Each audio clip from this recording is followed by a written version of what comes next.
Les agradezco la presencia y la confianza depositada en el Instituto Nacional de Salud, en la Asociación Colombiana de Medicina Crítica y Cuidado Intensivo y en el Tissue Bank, que está pues facilitando parte del recurso humano para proporcionar la información técnica pues, y académica inherente a este tema. El tema que vamos a tratar el día de hoy viene a ser como el segundo escaloncito, ese segundo tema del curso, es el primero que uno enfrenta cuando está abocado a un proceso de donación y de trasplante, y es la detección y evaluación clínica de un donante.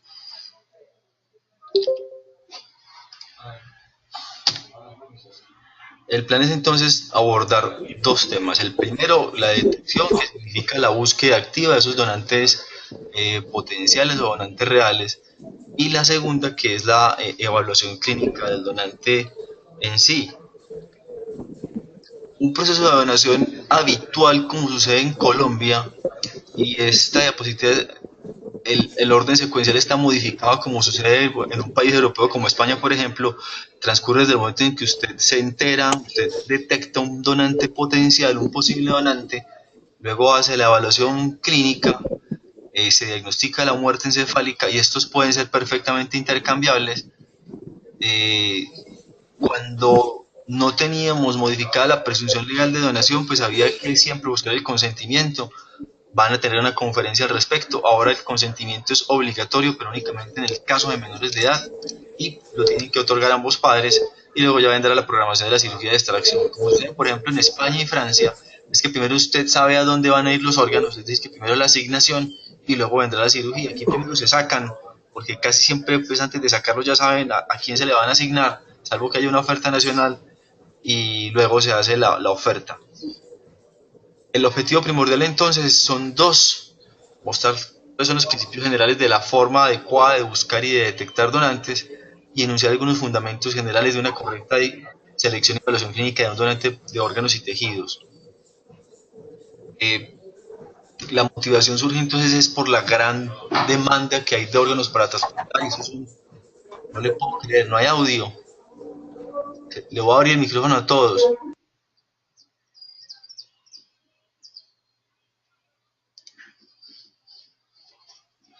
Volvamos de nuevo. ¿El audio cómo está en este momento?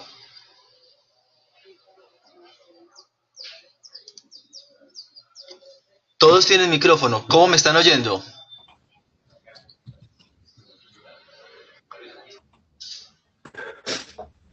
Bien, Perfecto, sigamos entonces.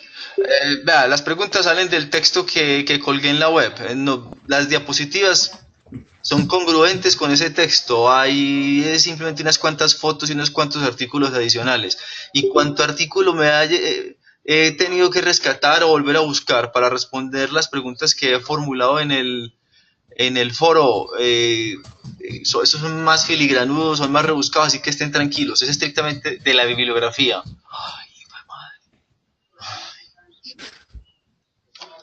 Entonces, todo esto surge porque es que hay una creciente demanda de órganos para trasplantar en todo el mundo. El principal reto entonces es maximizar esos órganos que se rescaten, eh, buscando la posibilidad de que se den buenos resultados de ese injerto en los futuros receptores. Y ahora hay un aumento creciente de los donantes de criterios expandidos y de los donantes a corazón parado.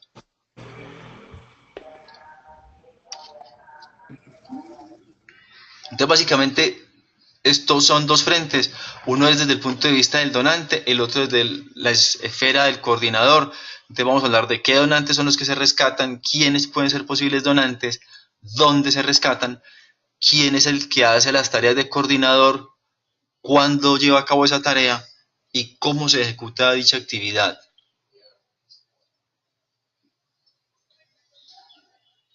Está en silencio absoluto, pucha.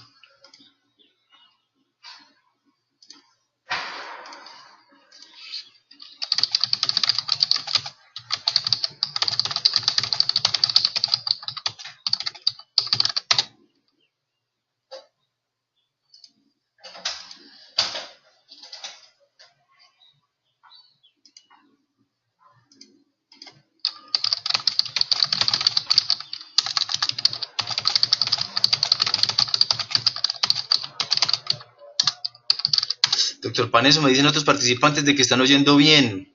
Y por el interno me está diciendo el ingeniero de que él está oyendo perfecto. Incluso lo están haciendo desde celular algunos. Yo estoy desde el celular y estoy escuchando bien. Entonces,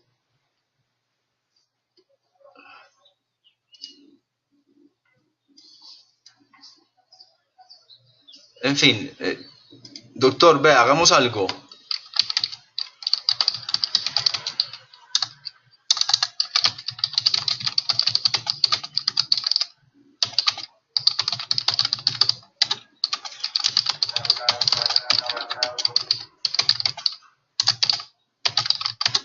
Doctor Paneso, por favor, conéctese con la red Wi-Fi de su casa a ver si le mejora la calidad de la recepción. ¿De acuerdo?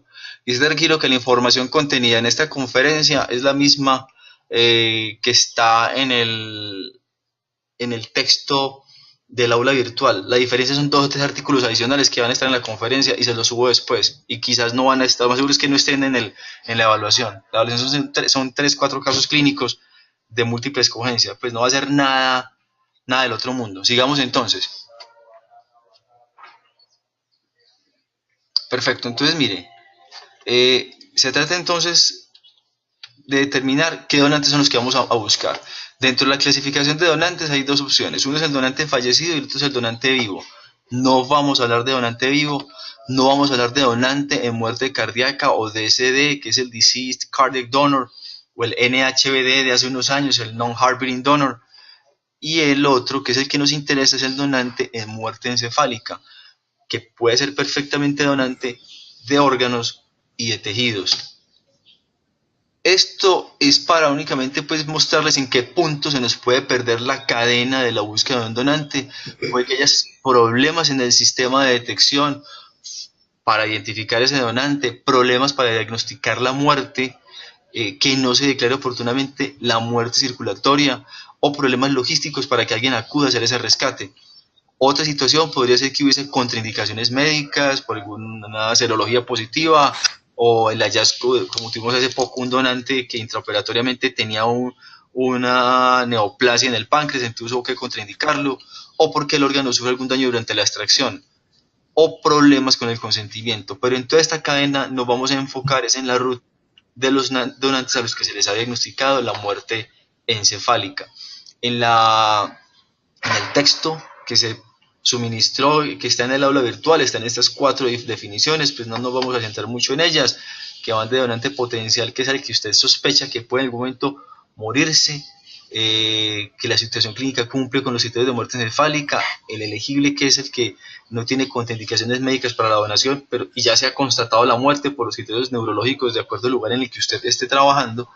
El donante real es el que, luego de obtener el consentimiento, usted ha podido hacer una cirugía para extraer o un órgano o un tejido, y el donante utilizado es del que se logra usar uno de los órganos. ¿Quiénes son los que sirven como donantes? Pues los que sufren alguna de estas patologías, que tengan una causa traumática, una enfermedad cerebrovascular isquémica, hemorrágica, un tumor o alguna anoxia. En esta categoría caerían básicamente los intoxicados, los de muerte por ahorcamiento, estrangulación, paros cardíacos prolongados. Son una proporción bastante pequeña en nuestra casuística de donantes. Y en todos esos casos, pues siempre habrá que reportar en nuestro sistema sanitario todos los Glasgows con un puntaje menor o igual a 5. Esa pregunta me la formulaban esta semana en el foro, que si era por debajo de 5, es decir, 1, 2, 4, o igual a 5, es de 5 para abajo inclusive. Hay comunidades que trabajan con 8, como es el caso de España. Aquí es obligatorio reportar los Glasgow menores a 5. ¿Quiénes son los que se convierten en donante? Pues hay una serie de factores demográficos inherentes al país, a la accesibilidad al sistema sanitario hospitalario, al factor cultural. Hay comunidades que donan relativamente fácil, mientras que hay otras que aunque tengan un nivel académico y educacional alto, posiblemente no lo van a hacer con tanta facilidad, y la parte organizativa. Los recursos hospitalarios, si se cuenta con servicio de neurocirugía, con accesibilidad a camas de cuidado crítico y la comunidad hospitalaria está sensible frente a la donación, pues esto va a rodar más fácil. Y obviamente los criterios de admisión para la UCI y cómo sean las prácticas clínicas al interior de cada servicio de cuidado intensivo o de urgencias, pues también van a permitir que estos programas se puedan desarrollar. Hace unos años, la Organización Nacional de Trasplantes de España se embarcó en un estudio de prevalencia grande, que era el estudio del Programa de Garantía de Calidad, y cogieron alrededor de 1.800 hospitales y determinaron qué tantos donantes posibles se les perdía, cómo eran los avisos, perdón, etcétera, etcétera, y determinaron más o menos cómo debería ser la generación de donantes potenciales. El programa y la metodología fue extrapolada a Francia, a Argentina, a Portugal, a Italia, y de verdad pues que les ha funcionado bien. Aquí no lo hemos podido hacer porque estos estudios pues demandan una serie de recursos grandes, pero uno sí se pega a esas cuentas para determinar internamente si está generando lo que debería generar o no. Obviamente los hospitales de neurocirugía tienen un potencial de generación mucho mayor que el de los que no lo tienen. Y en términos generales, pues un hospital mediano debería generar alrededor de 50 donantes por año. Otra forma de hacer la cuenta es que se generen entre 1.5 donantes por cada 100 muertes hospitalarias, o 2.5 donantes por cada 100 camas hospitalarias por año, o 10 donantes por cada 100 muertes en la UCI, o 50 donantes por cada 100 camas UCI año. Una forma más práctica de hacer la cuenta cuando uno está brindando alguna asesoría o alguna conferencia o está en alguna UCI, de 0.5 a 1.5 donantes por cama UCI año es lo que un servicio debería generar si en ese hospital o en esa clínica contasen con servicio de neurocirugía. Son unas cuentas gruesas. Yo creo que la idea es que eso sirva más de motivación para que al interior de cada UCI pues se nos empiecen a motivar los especialistas en cuidado crítico y los urgentólogos, pues para mejorar los reportes sobre todo y para diagnosticar las muertes encefálicas cuando corresponda. Surgen entonces estas inquietudes. ¿Quién es el responsable de este paseo? Es decir, ¿quién creen ustedes que es el responsable de la tarea de detección? Que como lo decía en el artículo, la principal pérdida de donantes se da en 2 puntos de la cadena, o por falta de detección o por negativa familiar. No es el momento de todas maneras de hacer una encuesta entre los 12 asistentes que tenemos en este momento al aula virtual. Algunos podrían decir que se trata del médico tratante, o que la enfermera de la sala, o que el coordinador de trasplantes, o que el jefe del departamento de cirugía, de críticos, de anestesia, o el director médico del hospital. Nosotros consideramos luego de la experiencia que tenemos pues que es una tarea que, aunque en nuestro sistema le toca a los coordinadores estar visitando las salas para generar recordación, esto es imprescindible y no podría funcionar sin el concurso de los intensivistas, y todo pues a partir de unas buenas relaciones diplomáticas, cordiales y obviamente pues con mucho respeto por el trabajo que ustedes están haciendo, pero también tratando de que no se den escapes y que no se pierdan pues posibles avisos. Que la tarea pues primordial es que el intensivista refiere al coordinador de trasplantes o a la red de trasplantes los potenciales donantes cuando estos se vayan presentando. Hay otras comunidades en las que dentro de la UCI un intensivista trabaja como coordinador, medio tiempo intensivista, el otro tiempo como coordinador, le pagan lo mismo, y cuando se presenta un posible donante o un Glasgow por debajo de 5, pues él no evoluciona a ese, y en el momento en que diagnostiquen la muerte, él empieza a asumir el manejo de ese posible donante. De todas maneras son modalidades diferentes y en nuestro sistema pues se trabaja como ustedes los han visto a lo largo de estos años. Hay unos doctores que trabajan para los grupos de trasplantes, que somos los que nos hemos encargado pues de ir a hacer el manejo de esos donantes potenciales y la búsqueda activa y la conversada con la familia. La siguiente pregunta que nos haríamos es ¿qué tanto donamos y qué tanto trasplantamos? Esto generó debates editoriales en el periódico El Tiempo porque se nos estaba cayendo la tasa de donantes por millón de habitantes, llegamos a estar tan bajos como en 8.4 en el 2015. La forma en que la mayoría de países del mundo se miden es con el concepto de donante por millón de población, que es como lo hacen en Europa, en Latinoamérica, en Asia, en Arabia, y en tasa de conversión, que es como salió en ese famoso artículo en English Journal de Medicina, que también les proporcioné la bibliografía, que es midiendo qué tantos donantes reales obtuvo usted contra los donantes potenciales. Cada sistema de medición tiene sus detractores, tiene sus defensores.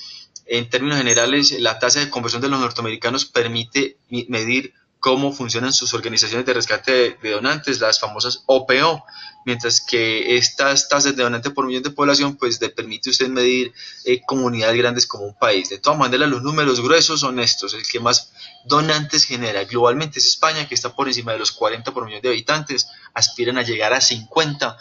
Los que han adoptado su modelo, como los portugueses, franceses, croatas, eslovenios, ya también están llegando a los 40, pero en términos generales todas esas comunidades pasan de los 2 dígitos.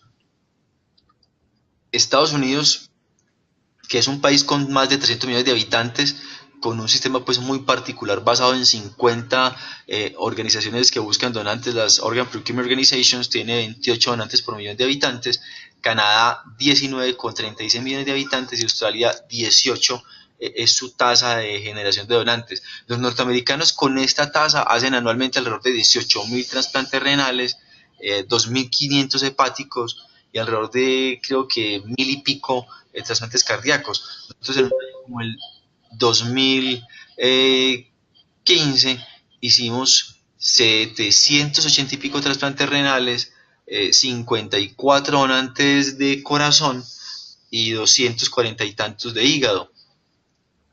Si miramos la tasa de donantes por millón de población entre nosotros, no hemos podido pasar de los 2 dígitos desde este año y el vecindario está más o menos en la misma situación, incluso están peor Ecuador y Perú.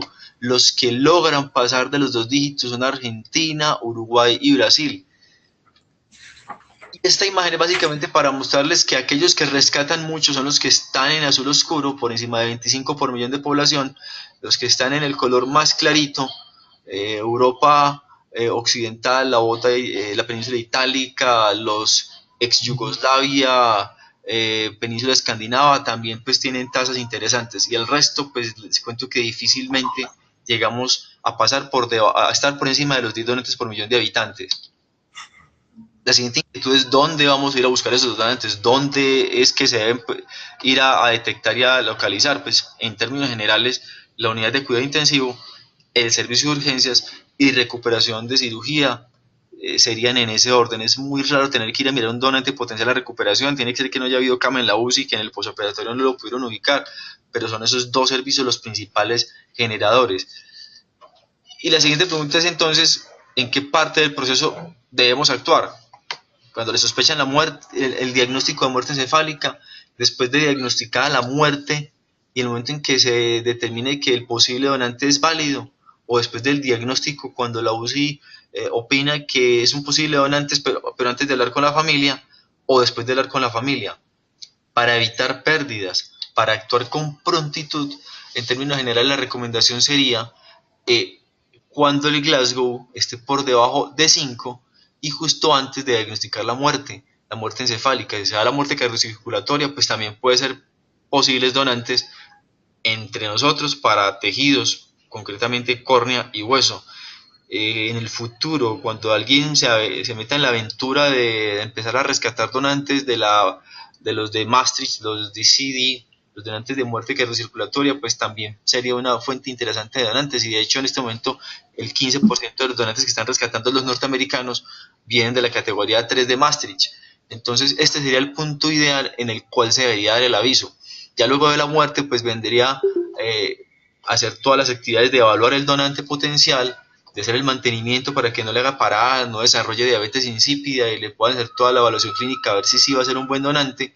Y les repito, actualmente como la ley cambió y todos somos donantes por ley, pues se aplica presunción legal de donación. Obviamente uno siempre habla con la familia: mire, estamos parados en esta situación, fulanito se murió, nos interesa saber usted qué opina, y si está de acuerdo o no con la ley de presunción. Si están de acuerdo, se llena un formato que es distinto al consentimiento, y si tiene menos de 18 años, pues es obligatorio llenar un consentimiento ambos padres. Si está ausente uno de los dos papás, no se puede proceder con esa donación. En resumen, entonces, ¿dónde, quién y cómo? ¿Dónde UCI y urgencias son los lugares en los que uno más lo va a ir a buscar? ¿Quiénes? Pues el coordinador de trasplantes, obviamente siempre de la mano del intensivista, que es el que nos da esos reportes y esos avisos a través de la red de trasplantes, o el urgentólogo en su defecto. Y el cómo, pues hay varias formas de hacerlo. Una es de manera activa, esperando que le lleguen los donantes, que le avisen, y la forma activa pues es yendo a buscarlos y estar haciendo esa detección diaria en los servicios. Eso es desgastante en muchos casos, pero ha logrado pues recordación entre los profesionales del cuidado crítico y el servicio de enfermería, que también en muchos casos nos da el aviso y el reporte. Obviamente siempre hay que tener herramientas y hace unos años cuando yo empecé con esto todavía funcionábamos con buscapersonas y celulares pues muy básicos. Espero no tener que llegar a semejante máquina dentro de unos años, porque imagínense uno pues en el carro recibiendo las llamadas o chateando con un juguete de ese tamaño, pero sí igual hay que tener ayudas pues tecnológicas, mínimo un celular, para poder estar en contacto con los distintos servicios. Una vez detectados los potenciales donantes, una vez encontrado el donante y diagnosticada la muerte, pues ya lo que viene es hacer la evaluación clínica del donante, que corresponde a un examen físico, una lectura de la historia clínica y a los exámenes de laboratorio que correspondan. Las referencias que le suministré, que es la guía de calidad y de seguridad para los de órganos para trasplante de la Unión Europea, del Consejo de Europa, me parece que es un compendio y que es una guía para consultar rápido ante la positividad de una serología, ante un donante que es hipotenso, trae unos cuadros muy interesantes sobre cómo hacer el mantenimiento. O este otro libro pues que lo sacó la gente del doctor Novitsky, que fue de los primeros autores que propuso el mantenimiento con hormona tiroidea. Este sí no lo tengo en PDF, pues lo tengo es en papel. Sin embargo, pues algunas de las bibliografías que proporcioné pues fueron escaneos de ese libro. En general, la evaluación clínica de un donante potencial involucra 5 tareas que son un acto médico como cualquiera: una entrevista y una conversada con la familia, una lectura completa de la historia clínica,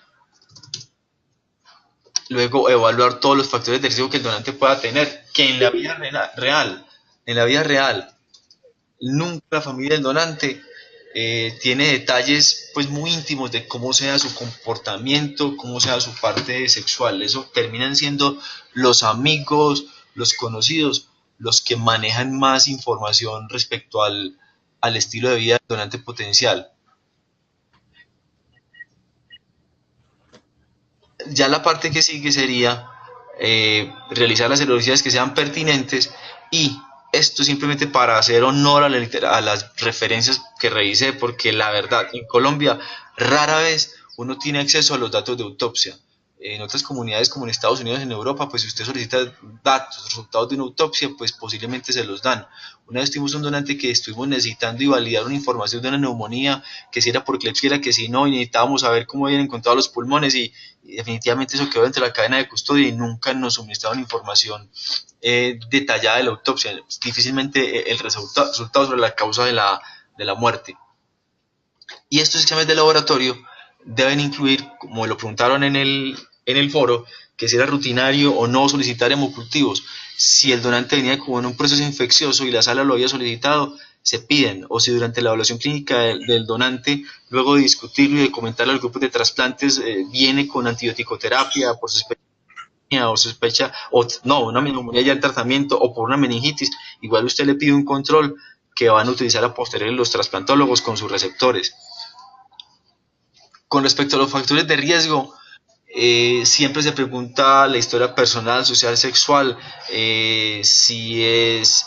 Y no, con este comentario no voy a ser homófobo, pero por ejemplo el CDC de Atlanta promulgó hace unos años un listado de conductas sexuales que comportaban más riesgo para adquirir infección por virus de inmunodeficiencia humana. Determinaron, por ejemplo, que el grado 1 era sexo con preservativo y era un riesgo relativo de 1. Sexo sin preservativo le da un riesgo relativo de 20 para adquirir una enfermedad de transmisión sexual o para adquirir HIV, y sexo por vía anal sin preservativo tenía un riesgo de 100.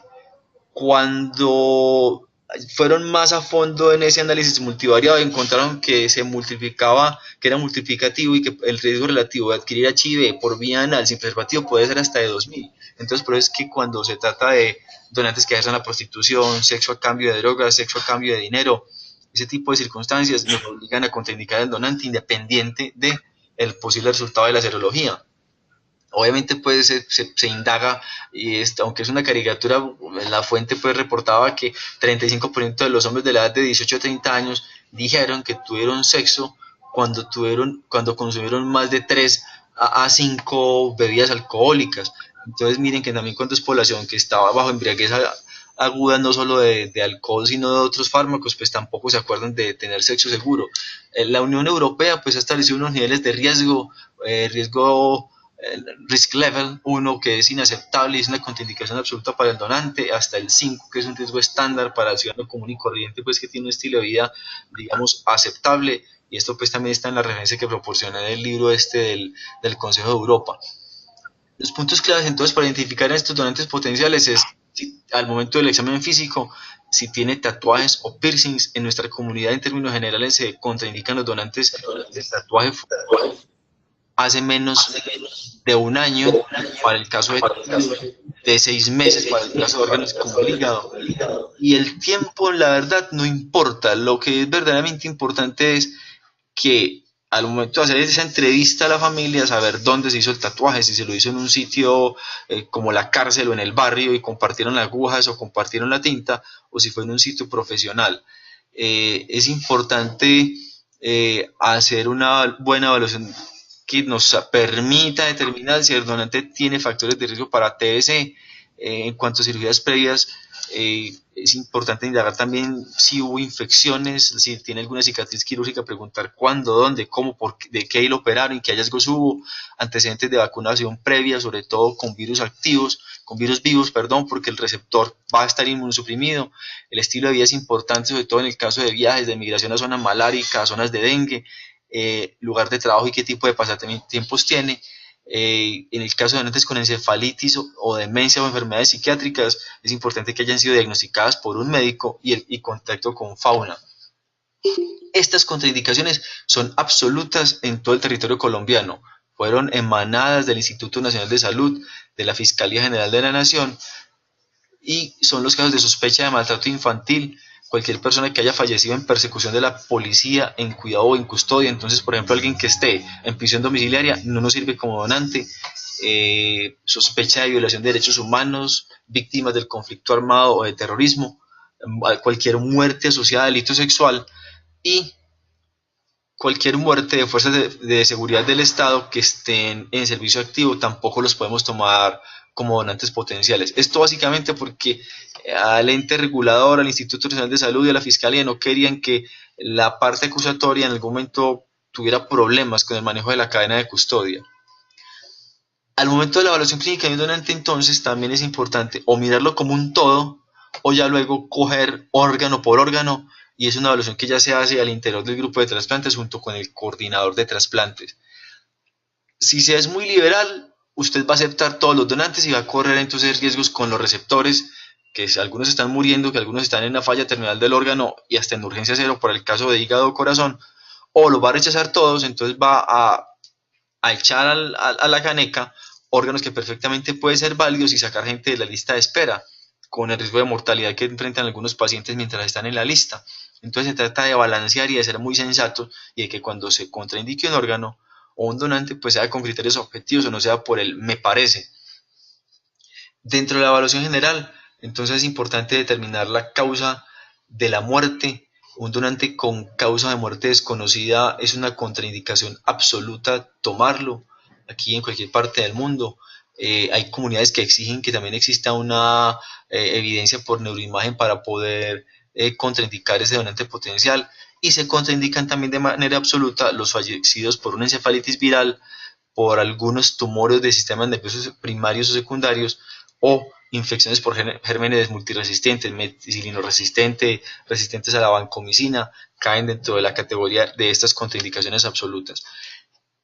Si miramos cómo es el comportamiento y cómo es la casuística de las causas de muerte, por ejemplo, entre los españoles y los franceses, cuando ellos tuvieron unas medidas de control de tránsito más estrictas, de velocidad, de uso del casco, empezó a disminuir el trauma craneoencefálico como causa de muerte y aumentó la enfermedad cerebrovascular, lo cual los mete en la situación de donantes de más edad y con más antecedentes, más antecedentes como hipertensión y diabetes.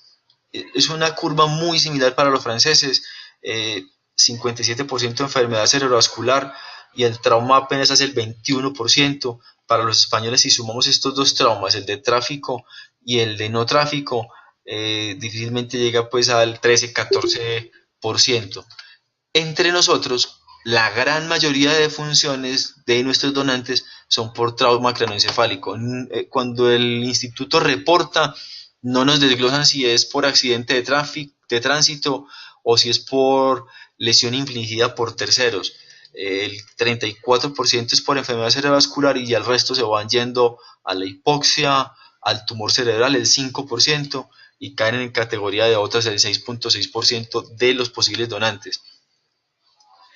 Con respecto a la edad, es un concepto que ha evolucionado, cada vez se rescatan donantes más añosos. En la península escandinava perfectamente le sacan los riñones a alguien de 75 o de 80 años, han sacado corazones de hasta 70 años en España, entre otros están extrayendo corazones hasta 70, riñones hasta 70 años, pero con biopsia, y son criterios que los impone el grupo respectivo de trasplantes, y pues si es un donante añoso, pues va a caer en la categoría de criterios expandidos.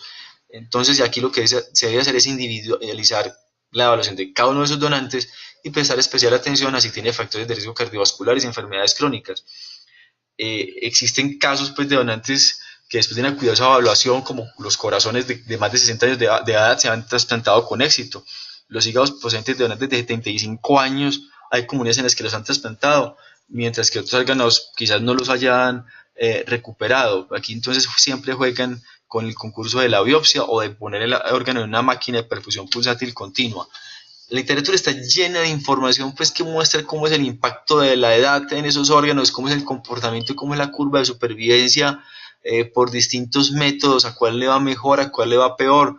Hay un artículo muy interesante del doctor Francis Del Mónico con que recoge una casuística muy grande, muy interesante, y llega incluso el doctor Del Mónico fue hasta hace unos años el jefe de trasplantes del Hospital General de Massachusetts. Ellos encontraron que hasta el 69% de los órganos obtenidos de donantes de criterios expandidos y de estos donantes añosos le podían fallar a los 5 años en una tasa superior a los de donantes de criterios estándar, pero es que son comunidades que se están enfrentando a una escasez constante de órganos, entonces tienen que echar mano de lo que vaya resultando. Otra opción es que los donantes diabéticos, y esto pues es un artículo seminal, pues es más bien viejito, perfectamente se pueden rescatar y trasplantar en los receptores que no sean diabéticos. Entre nosotros nos damos el lujo de contraindicar muchos órganos que en otras comunidades utilizarían, pero es básicamente porque quizás no sienten mucha presión en la lista de espera de los trasplantólogos y tenemos todavía un promedio de edad pues joven entre los donantes que estamos enfrentando. Esta es la pirámide poblacional de nuestros donantes. Miren que la gran mayoría están en la etapa productiva de la vida, es decir, son donantes que están entre los 15 y los 25 años. Las mujeres que rescatamos como donantes están un poquito más grandecitas, mientras que la edad media de los donantes en una comunidad como en España, por ejemplo, está por encima de los 50, de los 59 años y 60. Tenemos pues diferencias, esto es básicamente para mostrarles pues cómo nos movemos con respecto a otras latitudes. Desde el punto de vista de evaluación general, como se lo venía diciendo entonces, en conclusión, en síntesis, diabetes, hipertensión, alcoholismo, obesidad caen dentro del terreno de las contraindicaciones relativas. Lo importante es determinar la duración de la enfermedad, cómo ha sido el tratamiento, qué tanto se ha adherido y cómo es la historia personal, social y sexual. Esta la teníamos. Ay, me estoy devolviendo. Otras enfermedades previas que son importantes y que se contraindican, pues es establecer si tiene o no colagenosis o enfermedades neurológicas como esclerosis múltiple lateral amiotrófica o enfermedad de Creutzfeldt-Jakob. Yo en la vida apenas he visto un caso de estos una vez, y eso pues que siendo estudiante de medicina en la sala de neuroclínica de San Vicente. No sé pues dentro de la experiencia de ustedes, que son intensivistas, internistas, anestesiólogos, de todo, con qué tanta frecuencia se diagnostiquen muertes encefálicas en pacientes con estas entidades, pero si uno enfrenta una de estas, es una razón para contraindicarla. Es importante también dentro de esa evaluación general la historia de cáncer. Es supremamente controvertido el tema porque la biología, el comportamiento de cada tumor es muy distinto. Lo importante es establecer el tiempo libre de enfermedad, buscar la opinión del oncólogo. Eh, los tumores como el coriocarcinoma, melanoma de pulmón, de mama y sarcomas se contraindican de manera absoluta. Sea vasocelular, carcinomas de piel de bajo grado, esos se aceptarían. Los marcadores tumorales no tienen ninguna utilidad a la hora de estar haciendo la evaluación de un posible donante. Y esto es un caso estándar de los que nos tocan enfrentar más o menos de los ciento y pico donantes que tenemos al año, nos llaman 3 o 4 veces. Fue uno de los temas que puse en discusión en el foro. Es un sujeto masculino de 39 años en la UCI por una hemorragia intracerebral secundaria a una masa tumoral. Hace 6 meses se le diagnosticó por biopsia un asterocitoma grado 2 y evolucionó a muerte encefálica. Uno difícilmente termina por aprenderse toda la lista de los tumores que promulgó la OMS o la ONT o el registro del doctor Israel Penn o el de la NATCO en los norteamericanos, y toca ir a consultarla a toda prisa, a ver, ¿este cae dentro de la categoría o no? Los que están por debajo de la clasificación 2 se podrían tomar como donantes, por debajo, perdón, los que están por encima se contraindican por el riesgo de metástasis. Se dice que lo que reporta la literatura es que los donantes en muerte encefálica, obviamente, que hayan sido sometidos a radioterapia, a quimioterapia, a derivación ventriculoperitoneal, tienen un riesgo más alto de desarrollar metástasis que los que no. Entonces, con respecto a los diagnósticos, esas listas toca individualizar cada caso y hacer la consultica, pues a ver si cae dentro, no, sí o no dentro de esa categoría. Pero la vida real, al menos en esta ciudad, no sé cómo le pase a los colegas en Bogotá, es que cuando nos llaman por alguien en muerte encefálica o en parada cardíaca con sospecha de tumor, aún no ha llegado la histología. Con respecto a estos tumores, el 3 o 4% de las muertes encefálicas en donantes son por tumores del sistema nervioso central. El riesgo de metástasis es muy variable, como lo reporta la literatura. Algunos dicen que del 0.4 al 2.3. La referencia de los europeos dice que del 10. Cuando estuve revisando esa bibliografía, por ejemplo, con uno de los neuropatólogos de San Vicente, con el doctor Juan Carlos Aranga, que trabajó mucho tiempo en Edimburgo, él me decía que era demasiado alto un 10% de metástasis entre los tumores del sistema nervioso central. Igual, la idea es que siempre se tenga histología, y la literatura reporta que los europeos se embarcan en el tema de hacer una autopsia del sistema nervioso central. Eso entre nosotros, la verdad, no se da. Esto ya se los había mencionado: crenectomía, derivación y tratamientos previos como radio y quimio. Y este es el listado, en términos generales, que contraindican los tumores del sistema nervioso central: el glioblastoma, el carcinoma de plexus coroides, astrocitomas anaplásicos grado 3, 4, bueno. Básicamente es una lista que puede ser perfectamente consultada a posteriori en la www.ont.org o .es, y sale pues el listado de los tumores de la Organización Mundial de la Salud. Con respecto a donantes que estén infectados, pues se contraindican de manera absoluta.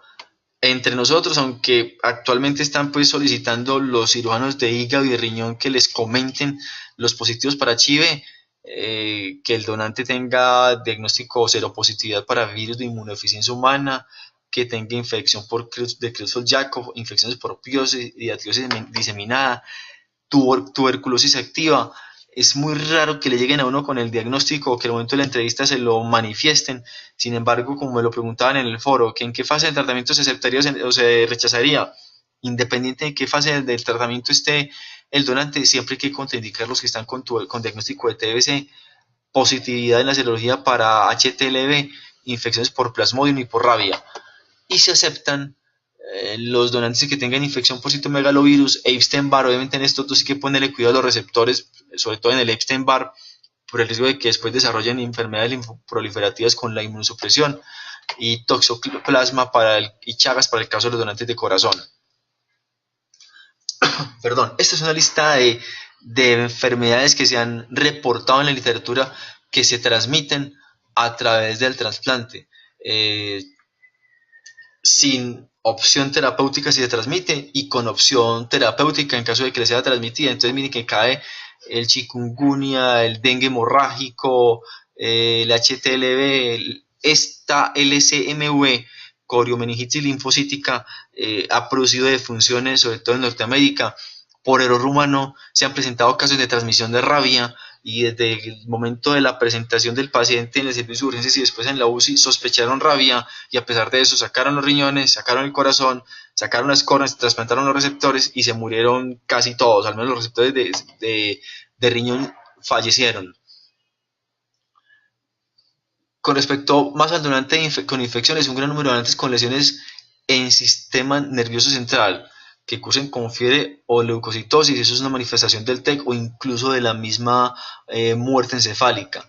Que esto se transmita por un trasplante, pues está ampliamente documentado y desde que el paciente esté en la UCI, con antibiótico-terapia instaurada y con germen conocido, los donantes con infección del sistema nervioso central perfectamente se puedan rescatar.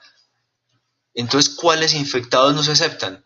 Los que tengan una infección no controlada, generalizada por germen multiresistente o por hongos o por protozoos, esos se rechazan.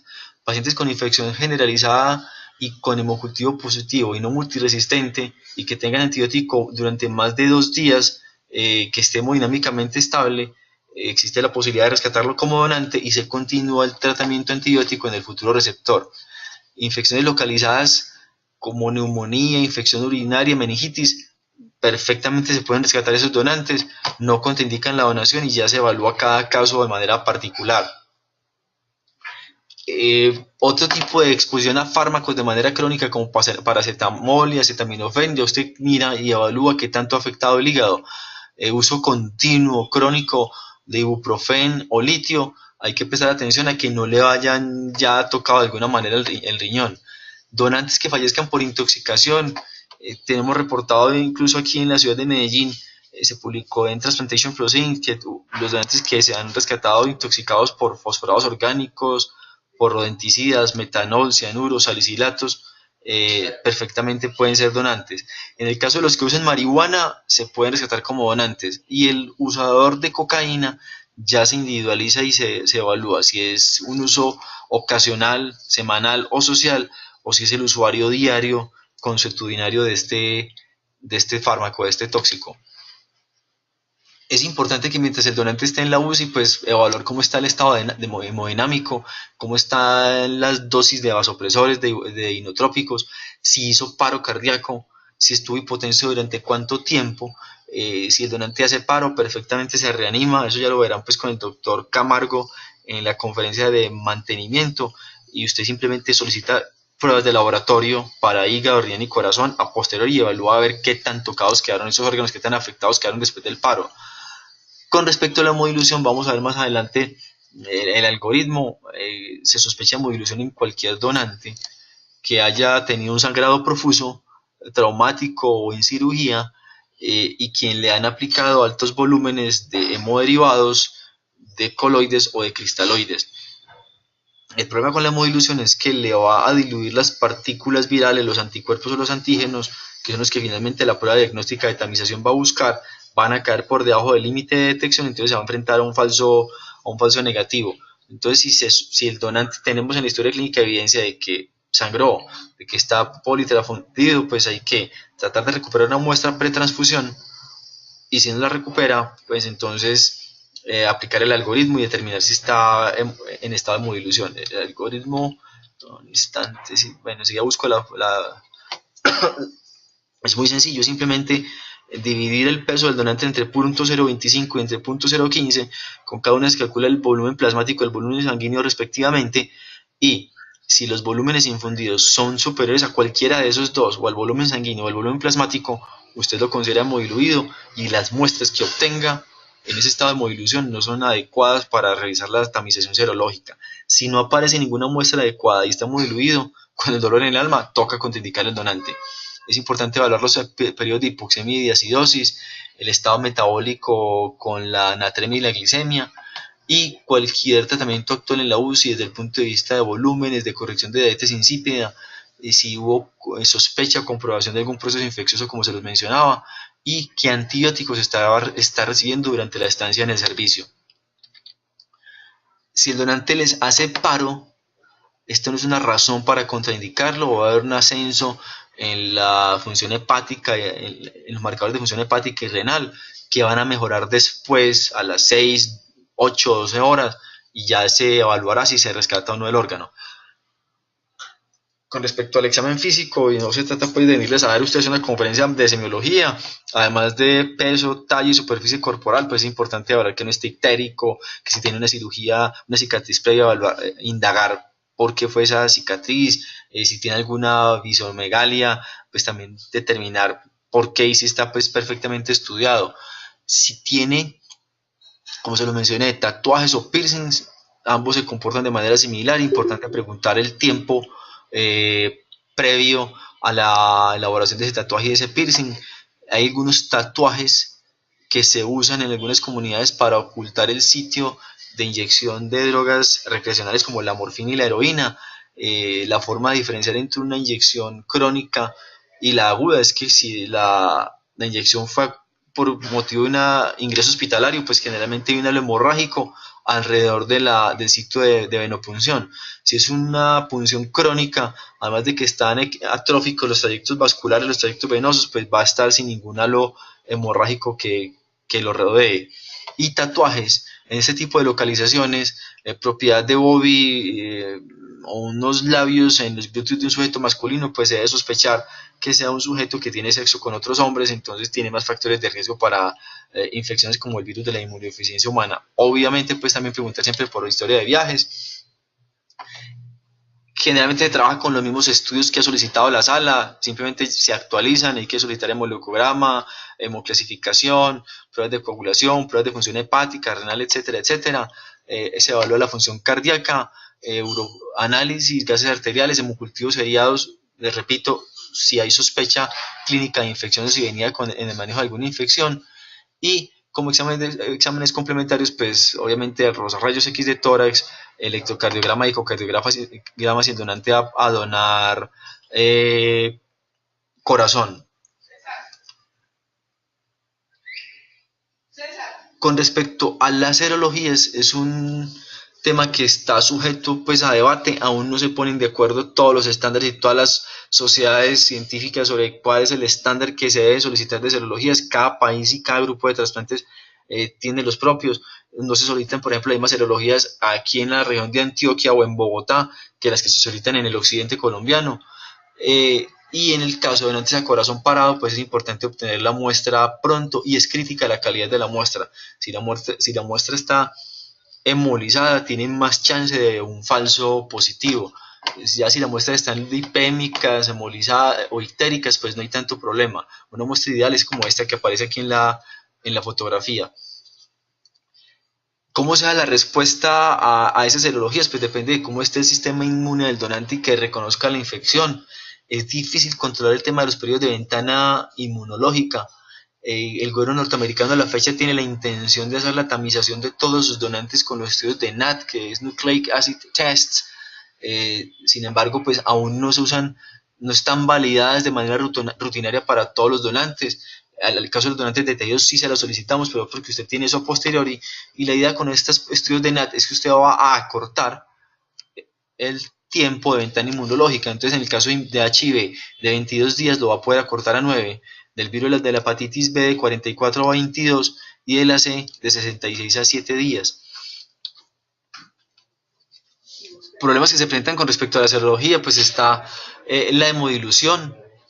Como se los mencioné, pues esto es un reto en la evaluación del donante, es engorroso tener que hacer ese cálculo, es causa de falsos negativos.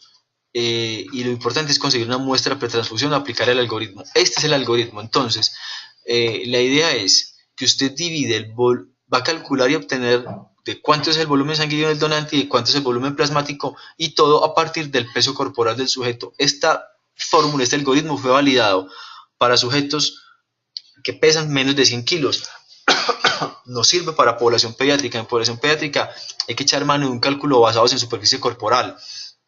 Usted calcula volumen plasmático y sanguíneo y simplemente se agarra a determinar cuánto le pusieron de hemoderivados, cuánto le pusieron de coloides o de plasma y plaquetas y cuánto de cristaloides, hace la sumatoria de cada una de esas tres, y si en algún momento son mayores que el volumen plasmático o que el volumen sanguíneo, el donante se considera muy diluido y la muestra es inadecuada para realizar el estudio serológico.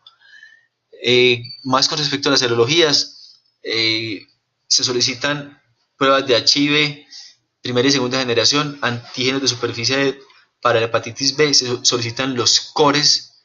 Los donantes con core positivo perfectamente pueden donar hígado, riñón y corazón.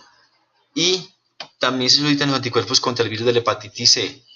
Se solicitan pruebas para el citomegalovirus, serología estándar, pruebas para Epstein-Barr, toxoplasma, Chagas, HTLV, y si el donante viene de zona malárica hay que solicitar pues gota gruesa. Para los donantes de tejido se solicita esto mismo y sumado a eso los estudios de NAT. Y los donantes de quiteros expandidos son aquellos que están por encima de los 60 años, cuya causa de muerte está involucrada la hipertensión arterial o la enfermedad cerebrovascular, que la creatinina al final del rescate esté por encima de 1.5 miligramos de decilitro. Y son injertos con alto riesgo de alteración en su función por la edad misma, por la calidad del órgano. El hígado generalmente va a estar esteatóxico, riñones con hipertensión o diabetes mellitus y con alteración fisiológica por las altas dosis del uso de inotrópicos. Estos también se caerían dentro de esta categoría donantes que tengan alto riesgo de infecciones o de cáncer. Ya en esos casos toca individualizarlo y algunas comunidades exigen que se le comunique al futuro receptor que va a ser trasplantado con un órgano de un donante que no está dentro de la categoría de riesgo estándar, entonces que si acepta recibir o no ese órgano. Ya para terminar entonces, la detección es el primer paso en el proceso de donación, es la clave para aumentar el número de donantes, es la principal causa de pérdida de donantes, les repito, junto con la negativa familiar.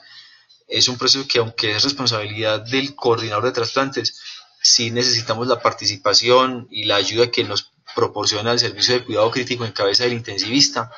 Incluso dentro de la literatura les pasé los estándares de la Asociación Australiana y Neozelandesa de Cuidado Crítico, y en las primeras 14 páginas ellos declaran abiertamente que estos programas ruedan gracias a la ayuda del intensivista. Se requiere evaluación y pericia a la hora se requiere pericia a la hora de la evaluación de un potencial donante, pero pues ustedes son médicos con una experiencia pues muy vasta, no solo como intensivistas sino como especialistas de otras áreas, y todos los donantes pueden ser de órganos, también pueden ser los de tejidos. Si tienen alguna pregunta, alguna inquietud, y si no, pues terminamos.